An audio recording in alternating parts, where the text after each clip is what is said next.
Hey, hi everybody. This is Emily Anderson with FranNet. Thank you so much for joining us today. We have financing specialist Ralph Nilsson on the line with us from Guidant Financial, and we are going to provide some tips, information, maybe a little strategy on how you might be able to finance a small business or franchise. So I'm going to just briefly talk about myself and FranNet really. FranNet is a consulting organization. We have been around for nearly 30 years.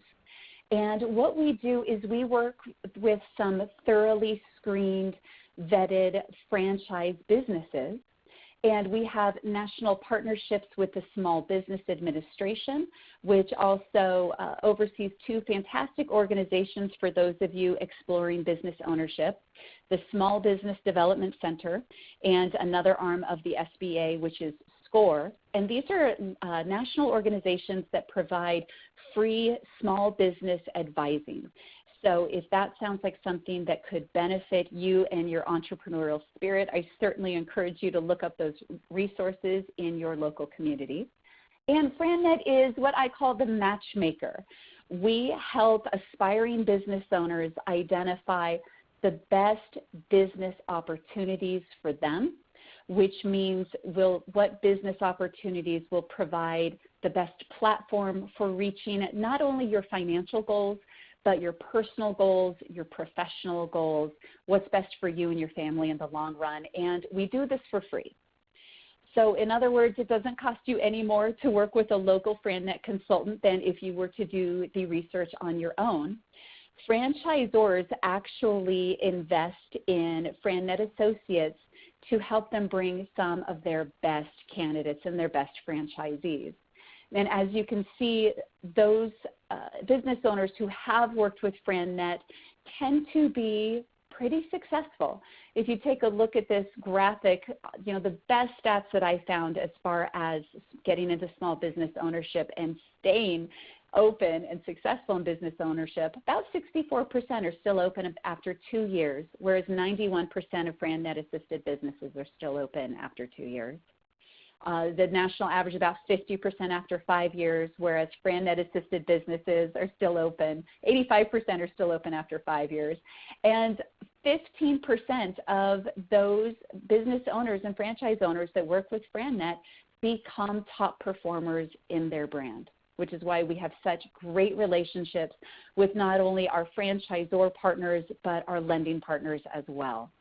So out of respect of your time, I'm just going to give you a very brief overview of what we're going to cover today.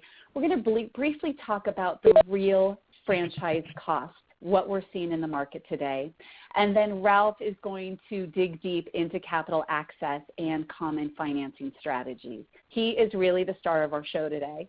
After Ralph gives you some information, if you'd like to stick around and if you like what you hear and you think, yeah, I'd like to take the next step, we'll go ahead and tell you how that can be available to you.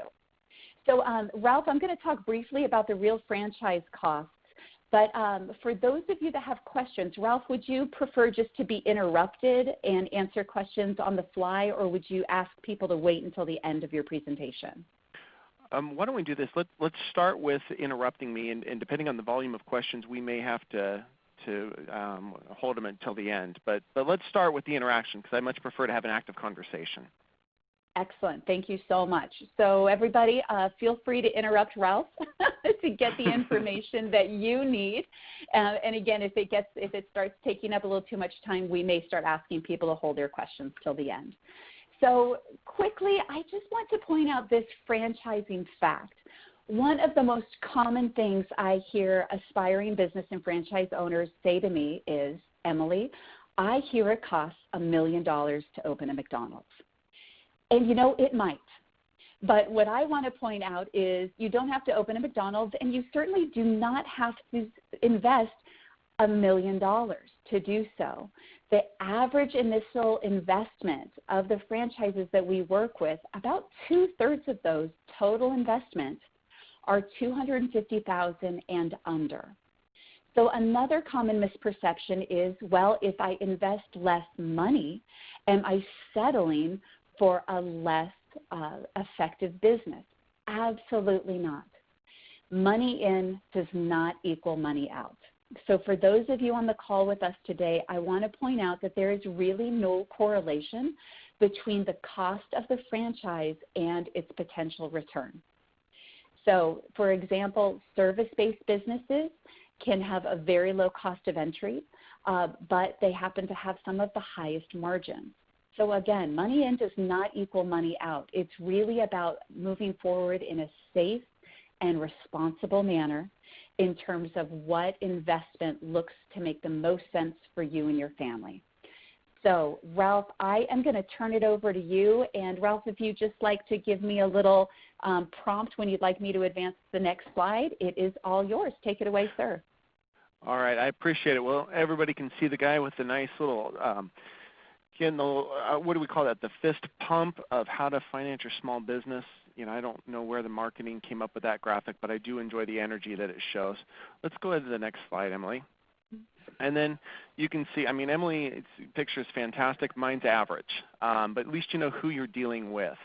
And again, just to give you a little background on myself, for the first 10 years or so of my career, I was in financial planning, and I ultimately left that career to lead, grow, and then I sold a small business. So I joined Guidant because, quite frankly, I love working with entrepreneurs, and it allows me to kind of tap into my financial background from a previous career, and it's been a real blessing to be here. And so I enjoy what I do, and wanted you. It's always nice to put a kind of a face with a voice. So let's go to the next slide. Just a little bit about Gaiden Financial. We were founded in 2003.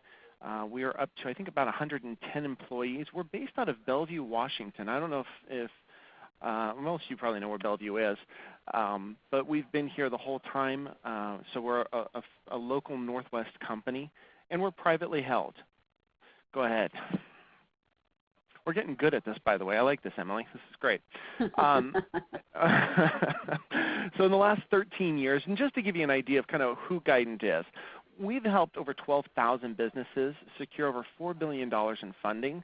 And one of the stats that we're fairly proud of is that we've been able to help create over 75,000 jobs and be a direct impact of that. And for us, that's pretty cool. Now, what you'll find in the financing world is that, and go ahead to the next slide, Emily, is that there are a lot of companies that have a singular loan or a singular product that they like to be able to show and tout and say, oh, this is what we can do.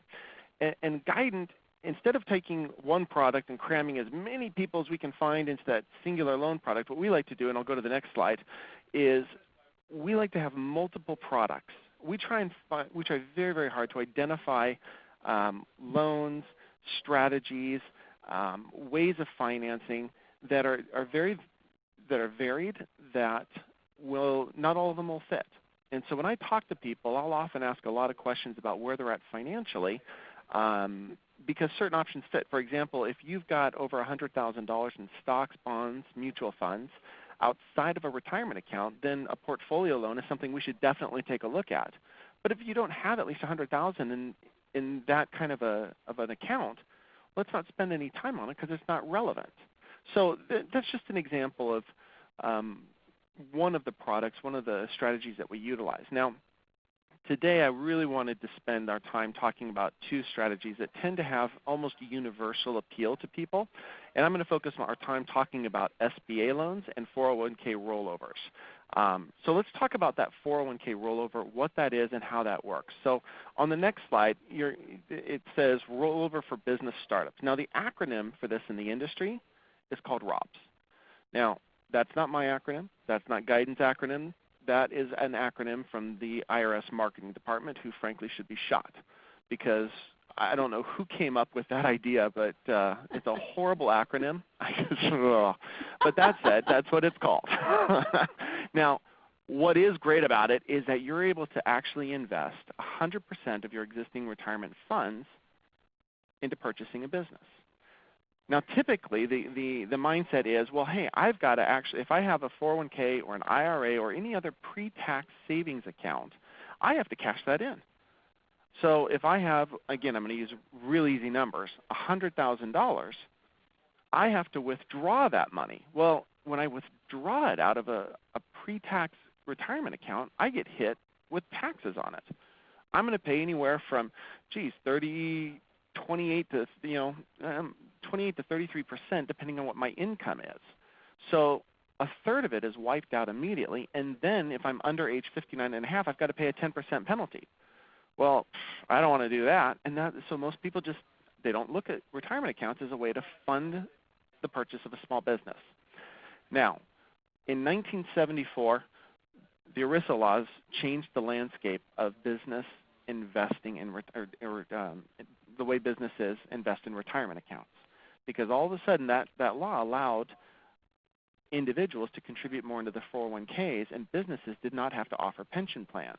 Now you fast forward to 2016, it's rare to find a company offering a pension plan, and most companies offer a 401k plan. And that was due to the ERISA laws. Now, what does ROBS do? ROBS utilizes the ERISA laws. Now we're going to go to the next slide, and I'm going to do this in a theoretical fashion. Theoretically, what happens many, many times is if I have money in a pre-retirement account like a 401k, I'm able to invest in stocks, bonds, mutual funds, and other type of investment vehicles. For this example, we're going to use this logo of a publicly traded company that gets a little finicky when you say their name and use their logo without their permission. So it is the company that shall not be named. But you take your money from your 401k and you invest it in this publicly traded company that shall not be named. All you're doing is giving them your money to invest and grow their empire, and in return, they're giving you stock in their business. And you hold on to that stock. It's not a loan. It's not, this publicly traded company is not going to pay you any kind of an amortized, interest rate. Drew a blank there, guys, sorry. And so it's a buy and hold strategy. Now, because this is a publicly traded company, that stock price is going to go up and down and up and down, and we're going to know basically what price that company is traded at any day of the week. Sooner or later, we're going to sell that public company. We're hopefully going to make money in that investment, and that money gets transferred right back into the 401k. Now, take the same exact example that we do all over the nation hundreds of thousands of times a day, and let's change this public company to a private company. And this is what a ROBS transaction looks like. What you're doing is you're taking retirement money and you're buying stock in a private C corporation. And that's an important distinction to make, because it can't be an S corporation and it can't be an LLC. An LLC has member units, not shares, and S corps have the wrong kind of shares. So it has to be a C corporation. So that C corporation issues specialized stock called QES shares, or qualified employer securities. And those qualified employer securities can be purchased with the money from the 401k, and in turn that 401k gets stock. So as far as the IRS is concerned, this publicly traded company this private company has just done an equity transaction. The difference is you own the C corporation that's participating in this transaction, and it becomes an investment to you. So have I lost anybody at this point? No, I'm with you. Okay, good deal. You have now been elected to speak for the entire group, and they have not chosen to. So let's go to the next slide. Go ahead. Okay. What I was just going to ask was whether or not the slide was current with what you were talking about.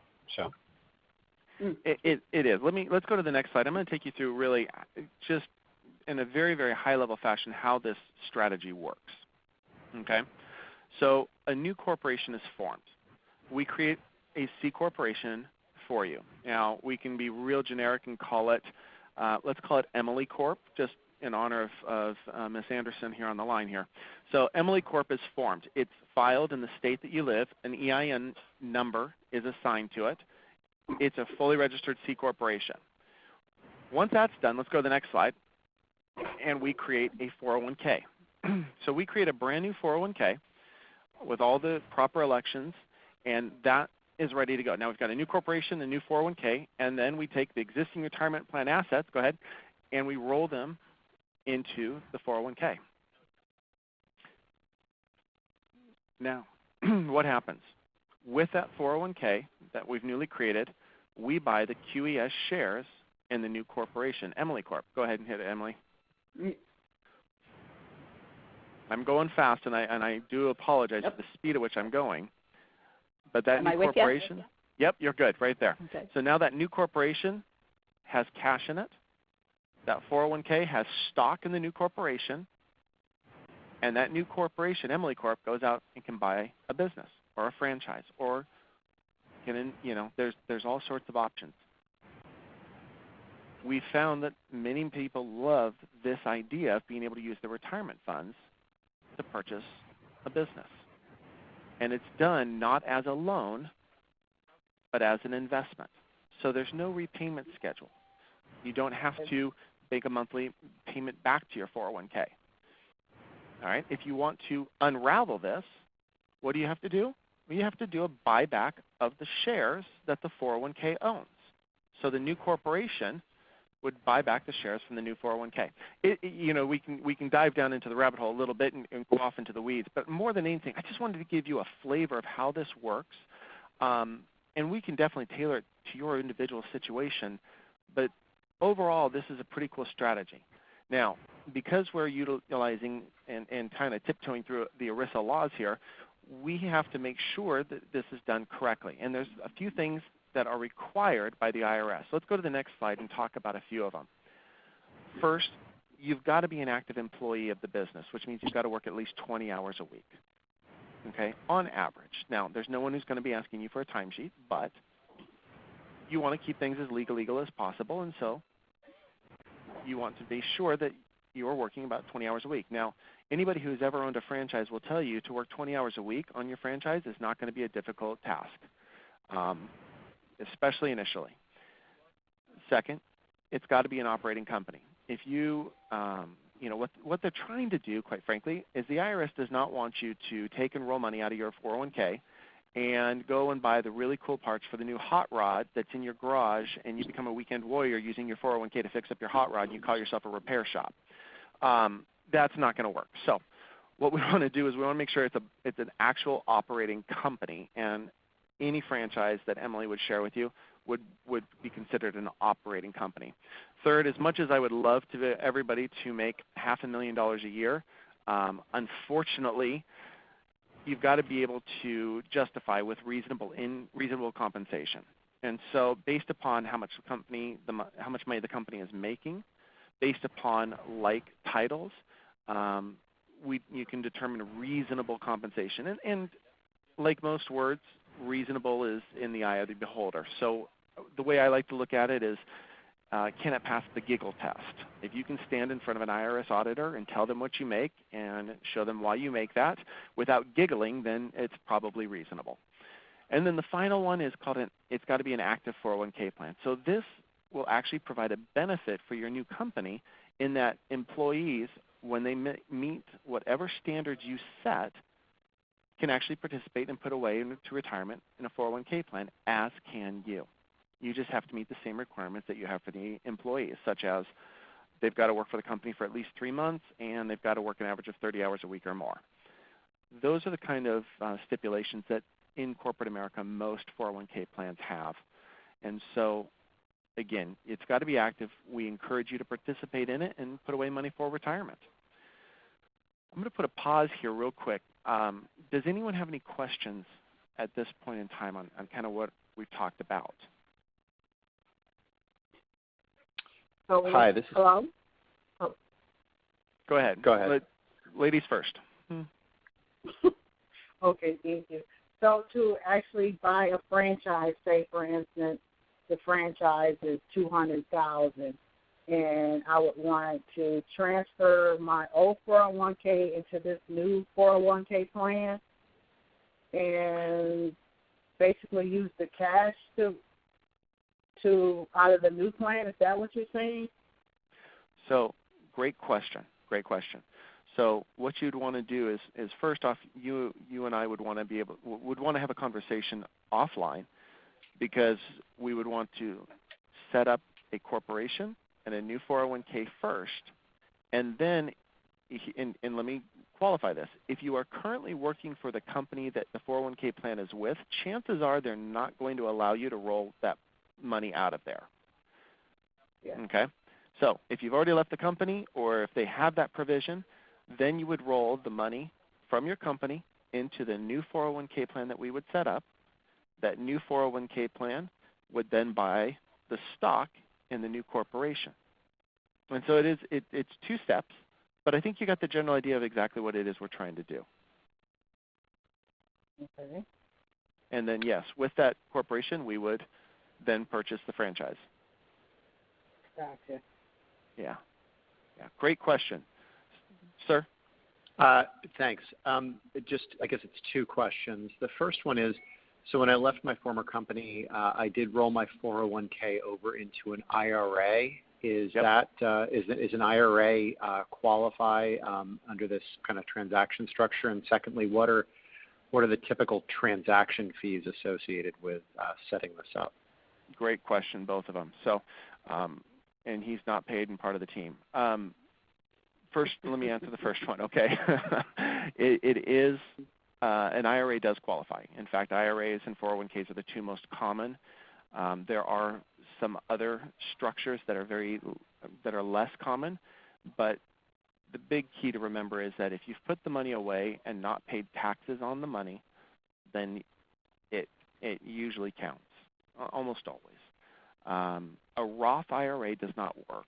That's the one retirement account that will not work because that is put away post-tax and then taken out tax-free. Okay? So the second one, I'm actually having Emily go to the next page, and that was a perfect segue. I appreciate it. How much does it cost? And typically we charge $4,995. And what that does is that forms the new corporation, pays for all the filing fees, gets the EIN number, the new 401k plan, and understand that I'm doing just a gross simplification of what it is we do. There's probably over 40 documents just on the 401k plan that need to be taken care of and filed and created, and so it's quite the process. Because we're working with IRS law, one of the things that Gaiden does, and we consider ourselves the leader in this space, but we also want to make sure that our clients are protected at all times. We, of course, have inside counsel. We have a legal team that reviews every transaction and makes sure that it's done correctly and it's done legally. But we wanted to be able to go a step further, and with our clients, we actually go out and hire outside counsel for you. So what does that mean? Basically, we have attorneys that not only have their law degree, but have gone to more schooling to specialize and have a master's in tax law. And so we have a 1-hour consultation that we pay for between you and that attorney, both prior to this transaction taking place and then prior to the funding of the transaction. So we want you to have 2 1-hour consultations with an attorney that has your best interests in mind and that is represented by you because you have attorney-client privilege with them. Yes, I'd like to think that our legal team inside is going to always look out for your best interests, but we take it a step further. So again, that's very high level, but that at least gives you an idea of how that works. And just let me clarify that fee is not able to come from the rollover itself. It's got to be independent of it. Now, one of the things to keep in mind is that because there is an ongoing 401k, and the gentleman asked if an IRA qualifies, it does, but it has to be rolled into a 401k. There is some record keeping that needs to be done on that 401k, and every year the IRS requires a Form 5500 be filed. Emily, could you go to the next slide? Yeah. And so what we do is for $119 a month, and that's basically everybody in the industry charges about the same. I think one of our top competitors charges $120 a month. So with us, you save enough to buy a coffee a year at Starbucks, it feels like. But we prepare that Form 5500. We do all of the different contributions. And one of the things that we do, quite honestly, that I think is really good is that last bullet point on the second column. And it says audit protection. And one of the things you definitely want to ask whoever If you choose to work with Guidant on this strategy, great. And if you choose to use somebody else, that's great. But you want to ask them what percent of their ROBs gets audited by the IRS. And we're very proud to say that less than 0.5% of any of our transactions have actually ended up being audited. Okay? So of nearly 12,000 transactions, we've had 100 audits. Now, when one of our clients is audited, and that's luck of the draw, but when they are audited, we actually hire an outside legal team to represent them and fight the audit. And we've never lost an audit. So we're conservative in our approach and aggressive in our defense of our clients. And that's really, if there's one takeaway that you're going to take away from this whole presentation, I hope it's that we're very conservative in our approach and aggressive in our defense of what we do.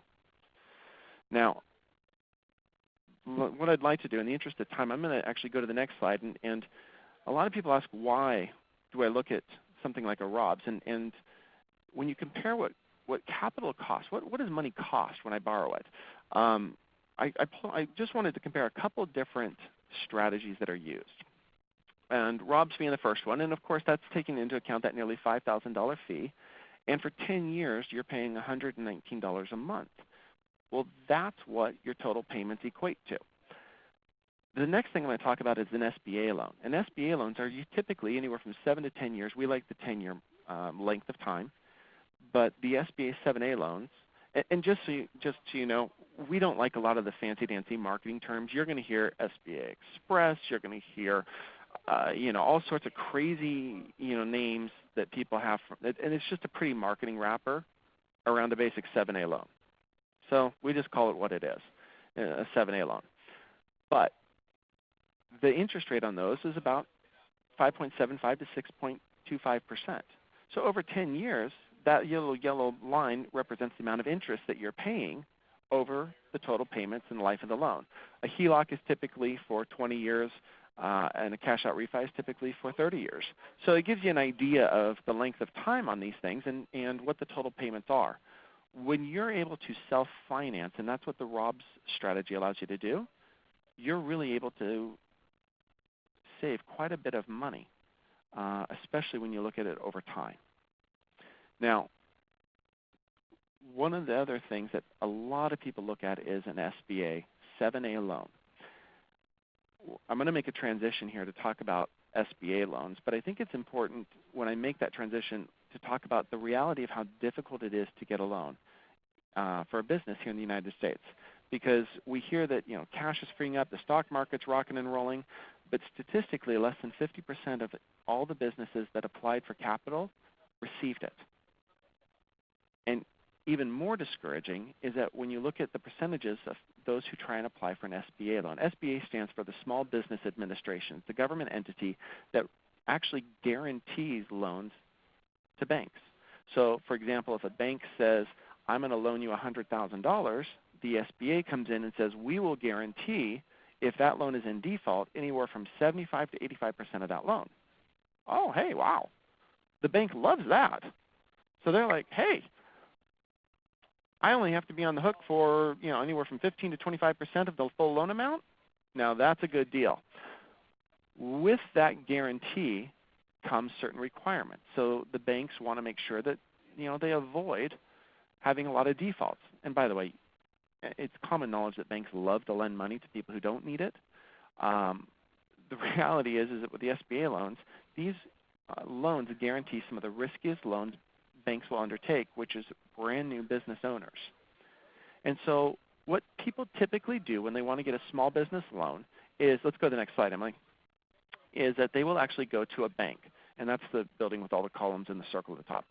They'll go to a bank, and the bank will say, hey, absolutely, we want your business checking accounts, we want your business loans, so we are going to take a look at this, and we're going to apply for an SBA loan. So because an SBA loan takes into account much more than just what's your FICO score and what's the length of payments you want to have, they're quite in depth. I mean, they want to have a profit and loss statement on the on the business. They want to know, have a business plan written. They want to take a look at your resume. There's a lot of paperwork, and this can be anywhere from frankly 50 to 250 pages in length, and so they call it packaging when they put together all of the documents. So you go to a bank, the bank says, let's do this. They package the loan, and that takes anywhere from, I've seen it take, as the shortest amount of time I've seen it take is 2 months, and I've heard it taking anywhere from 6 months, 7 months, and longer. But 4 to 6 months is on average what happens. Once you've spent that amount of time packaging this loan, you submit it to the underwriting department, which tends to be in another state in another location behind that wonderful curtain, kind of like Oz. What happens? You go to the next slide. It's 77% of them are actually denied. And it's an incredibly frustrating process. Now, when I was at my, the small business that I ran, we attempted to get a small business loan and spent nearly 6 months packaging with the bank before we were ultimately denied. And it's an unbelievably frustrating waste of time. Now at Gaiden, what we do is we kind of put this and flip this on its head, because we realize that when you have a government-backed loan, you have government requirements that need to be fulfilled. And when you go from bank to bank to bank, the requirements are about the same. So let's go to the next slide, Emily. What we do is we focus on the packaging process. We are what is considered a loan packager. And to do that, we charge a retainer of $2,500. And we package the loan and do it in such a way that we're able to shop it out to multiple banks without impacting your credit every time it's gone to a different bank. Now what happens is, and I don't know where this came from, and I have never heard it used, and not taking it from me, but when banks compete, you win. I've heard that somewhere. So in the truest sense of the word, when we're able to get banks trying to compete for your loan, all of a sudden you'll find that, hey, they come back and they're willing to be a little bit, work with you a little bit more. Optimally, we would like to get 2 to 3 different offers from various banks. We have a network of nearly 4,000 banks. We do not shop it to all 4,000. That doesn't make any sense to you. It doesn't make any sense for us. We typically shop the banks based upon who we think is going to be most amenable to working with you, and that's typically anywhere from 8 to 10 different banks. Now, when we do this process, go ahead, Emily, we actually see a 96% success ratio. That's, in anyone's book, that's impressive. Let's go to the next slide, because we do this, we call this our funding assurance program. And what happens is when you talk with me, and just know when you call, that's who you're talking to. It's not Tom, Dick, or Harry here at the office. You're talking to me. So I take you through our proprietary pre-qualification process. I ask you questions. I find out enough information. We run a soft credit report so it doesn't impact your FICO score. You're dealing only with me to do this. We determine whether or not we feel we can get you a loan. And we approve many more than we say no. But isn't it nice to know up front if you're not going to be able to get the loan? I mean, we are able to do this in a period of an hour or two versus having to wait 3 months for a bank to figure it out. So we let you know, if approved, we shop you out, your loan out to our network of lenders. And then if we're unable to secure you an SBA loan, then we refund 100% of whatever you've paid us. So 100% of that $2,500 is refunded to you if we can't get you a loan. So what we tried to do is really align our interests directly with yours and guarantee our results. We're that confident. But unlike other packagers, let's go to the next slide, because it really illustrates what it is that we do from beginning to end. So we call it a pre-flight process, where we review what it is that you're trying to do with the franchise. We use our internal calculator to determine whether or not the likelihood is of getting funding. We sign an agreement, and then we start the packaging process. Okay, that's where we get the business plan, the projections, resume, all that other junk. That time frame can go very, very quickly with a very motivated borrower. It can drag on a non-motivated borrower, and so it's really very, very client-driven. Once we're ready to submit that packaging, we've reviewed it, we like it, we sign off on it, we submit it to the lenders, we'll know within a week. We'll get letters of interest or letters of intent from the banks. At that point in time, we work with you to select which lender you would like to work with, because this is going to be a 10-year relationship most likely. Once we select a lender to work with, we move to underwriting and get the approval. We very, very rarely, between letter of intent to loan approval, have anyone drop out. And the only reason we do is typically because a divorce happens or some other life event that we just didn't know about.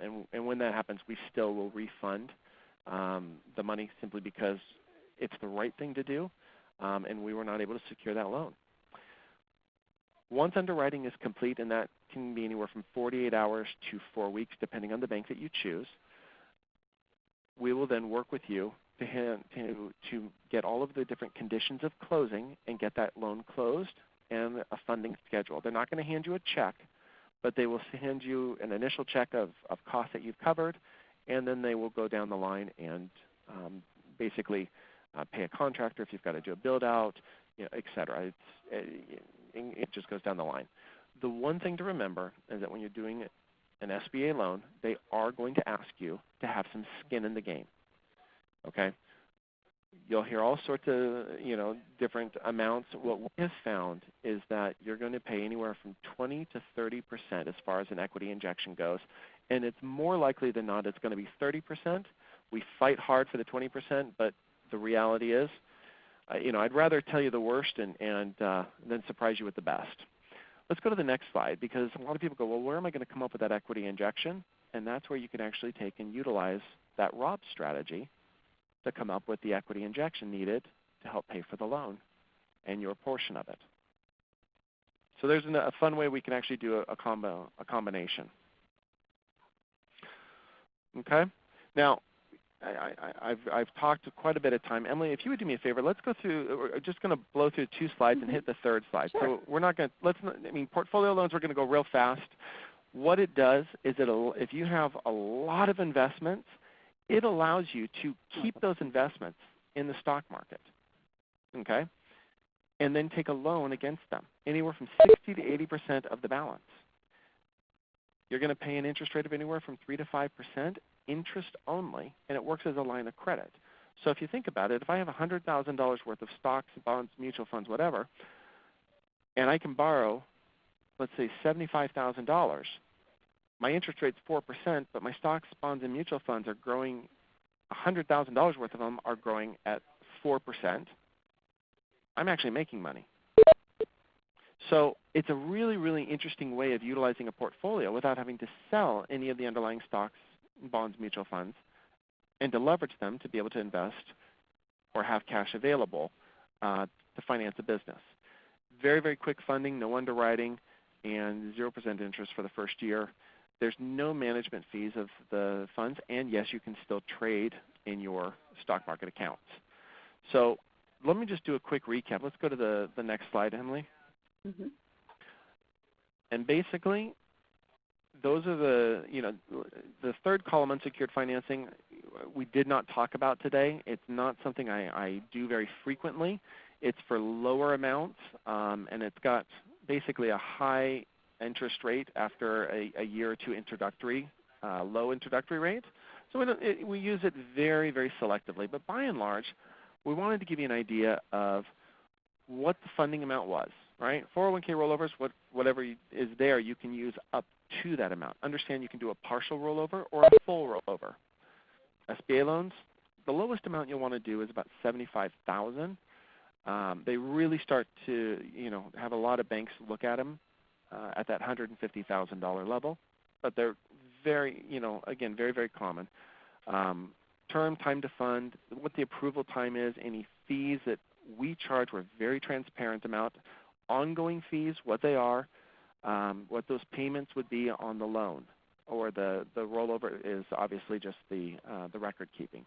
So most people talk at a rate of about 200 words a minute. When I get excited about this stuff, which I do very frequently, I tend to gust up to 325. So again, this can be kind of like taking a drink out of a fire hydrant. I hope I haven't totally overwhelmed everybody.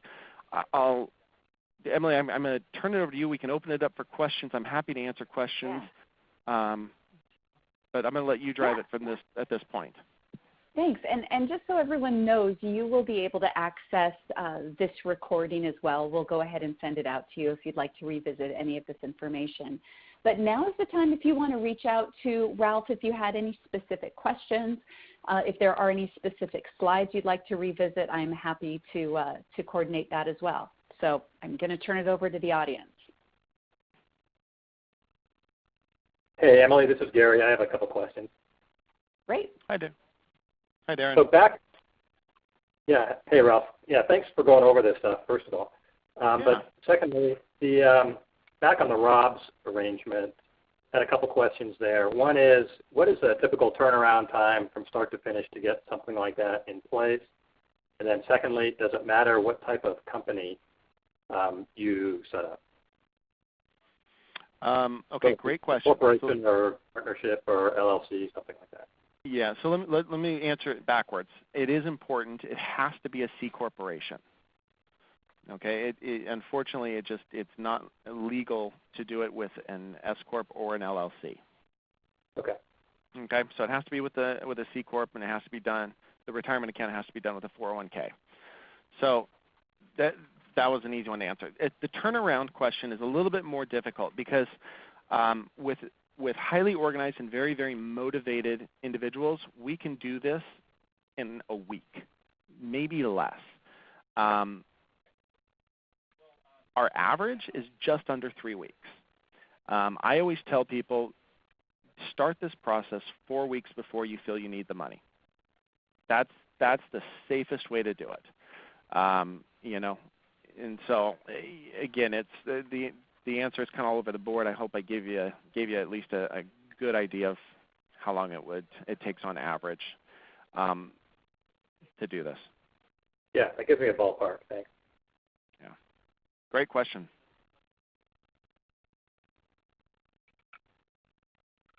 Anybody else?